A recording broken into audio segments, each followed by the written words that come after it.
وقار آباد ضلع کے منہ گوڑہ میں عظیم الشان پیمانے پر مسجد مہتاب لال قمر کا افتتاح عمل میں آیا۔ اس موقع پر ایک تقریب کا انعقاد عمل میں لایا گیا، جس کی صدارت سید غوث محی الدین غوری نے کی، جبکہ اس تقریب کی نگرانی مولانا محمد ظہیر الدین قاسمی نے انجام دی۔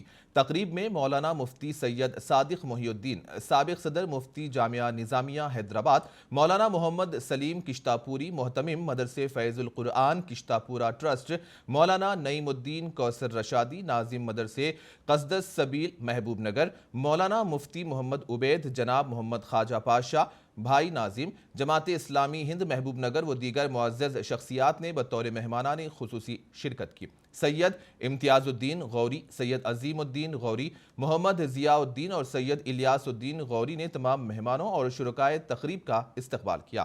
تقریب میں شریک علماء دین نے مسجد کی تعمیر کے مقصد اور اس کے ذریعے امت کے مسائل کے حل کے عنوان سے جلسے سے ایمان افروز خطابات کیے۔ ظہر کی نماز کے بعد تقریب کا اختتام عمل میں آیا۔ قابل غور بات یہ ہے کہ جدید طرز تعمیر پر بنی اس 2 منزلہ عالیشان مسجد میں خواتین کے لیے بھی مخصوص انتظام کیا گیا ہے۔